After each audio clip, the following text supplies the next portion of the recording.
Stalker Call of Prypiat sits in an awkward middle ground whenever I consider the Stalker IP as a whole. Replaying 2024's vanilla console ports back-to-back gave me an opportunity to appreciate how GSC Game World expanded and evolved their original concept into something more mechanically satisfying, but also less mysterious and terrifying as a result. It's by far the most polished of the Legends of the Zone trilogy, and narratively significant given the number of returning characters in Stalker 2 Heart of Chernobyl. But while I enjoyed replaying it the most, it never sticks in my memory quite like Shadow of Chornobyl. If you've only played the 2007 original, or if you're looking to fill in some gaps after playing the 2024 sequel, 2009's Call of Prypiat is an expansion sequel that both confirms the canon ending and expands upon it. It follows on directly from Shadow of Chornobyl, but is set within entirely new regions within the Chernobyl exclusion zone. A twisted old history version in which secret science experiments have gone horribly wrong, spawning terrifying mutants, lethal energy emissions, and deadly anomalies. Found within those anomalies, however, are mysterious artifacts that draw scientists, stalker factions, mercenaries, and loners to the zone, despite the risks in a military blockade. You take control of SSU Major Alexander Degtyarev, infiltrating the zone under the guise of a common stalker to investigate the failure of the military's Operation Fairway, the latest of several attempts to send troops to claim and hold the Chernobyl nuclear power plant after the way was opened by the protagonist of the first game, Strelov. Despite the interesting setup and an opportunity to play as a faction that were mostly nameless hostiles, there are surprisingly few story beats to spoil. Call of Prypiat's central mystery can feel like an afterthought compared to the numerous optional quests you can tackle for factions or individuals on the side. It lacks any stylish CG cutscenes, relying instead on Fallout-style narrated slides. There are crude in-game cutscenes that should have been left as radio transmissions, and the bulk of the primary quest boils down to investigating a handful of crashed helicopters and gathering documents. It only picks up in the final hours that see you battle into the titular city, before events escalate towards a dramatic extraction. That said, the canonical ending is significant and connects the aftermath of Stalker Shadow of Chornobyl to the state of the zone seen in Stalker 2 Heart of Chernobyl, but you won't find a strong narrative hook until you're well past the midpoint. Instead, the highlight of Call of Prypiat are the multi-part faction quests or individual quests that influence optional ending slides and determine who you can recruit into a team to traverse a deadly underground tunnel leading into Prypiat. One of many missions you'll undertake alongside fellow stalkers that serve as a terrifying reminder of the rudimentary AI and how much work it takes to keep them alive. The storytelling is still limited to sifting through dense dialogue trees, much of it hilariously voiced if you're playing in English, but you're given more opportunities to roleplay by siding with different sub-factions, remaining as neutral as possible to avoid conflict with roaming stalker groups, or simply shooting your way through potential roadblocks. The abundance of secondary quests, many with multiple outcomes, provide plenty of exposition detailing the history of the zone and the factions within it, albeit not to the extent I'd recommend playing this without playing Shadow of Chornobyl first. Most quests also feel smartly integrated into the hub-and-spoke structure of the three large regions you visit, with key NPCs, merchants, and technicians found in or near a relatively safe central point, with successive quests sending you to increasingly distant and dangerous locations.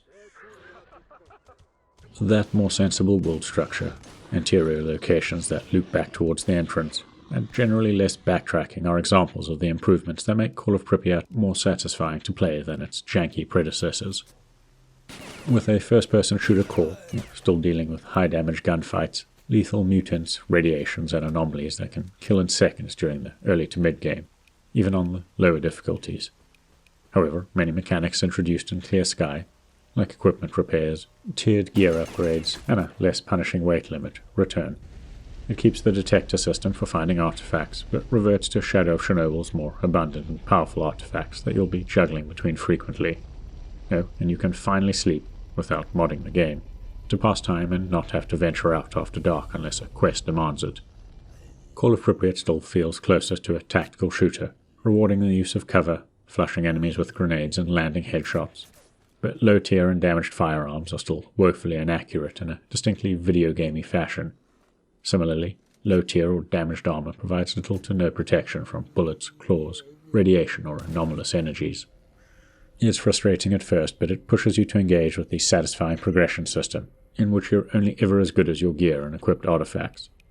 Gear is still best scavenged from fallen stalkers or stashes doled out as quest rewards, but more reliable artifact hunting opportunities and discrete anomaly fields ensure that you can generate a steady stream of trade fodder to purchase and upgrade gear, while holding on to the rarest artifacts to buff your resistances based on the circumstances. Dynamic quests, which were always prone to bugging out, are abandoned for structured, polished, and more thoughtfully distributed secondary quests.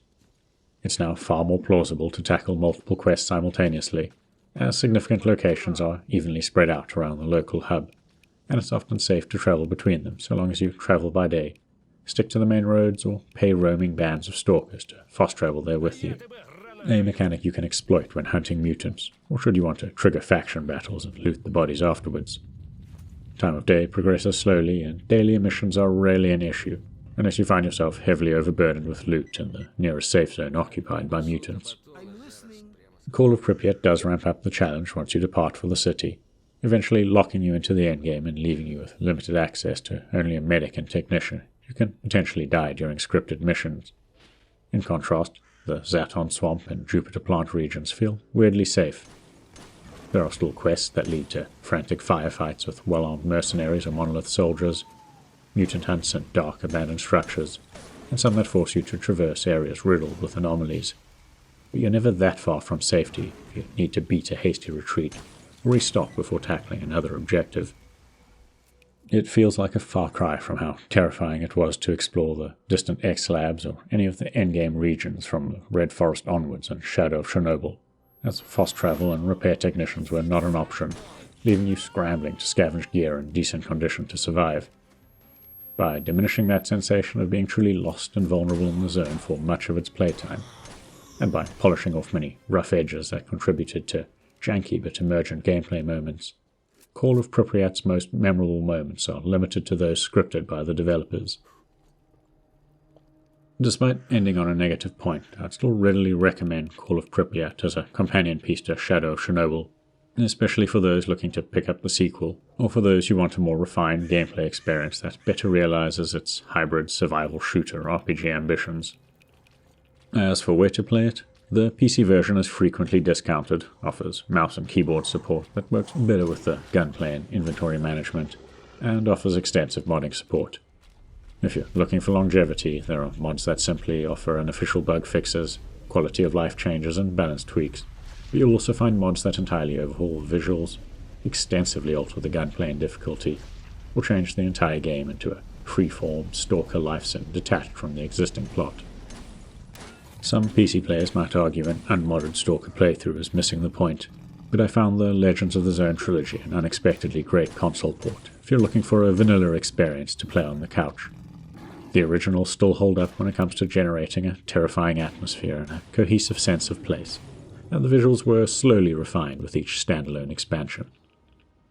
Even 16 years on, there's something terrifying and uniquely stalkerish about watching an approaching emission storm turn the sky red as you explore the eerily quiet and dilapidated streets of Prypiat, listening to the distant snarls of mutants or zealous chants of monolith soldiers, and hoping a nearby shelter is as empty as it looked. I can't wait to see what the promised current-gen updates entail, as any excuse to return to the zone will be welcome. If you've got this far, please consider giving the video a like and maybe subscribing to our channel, as it helps us grow.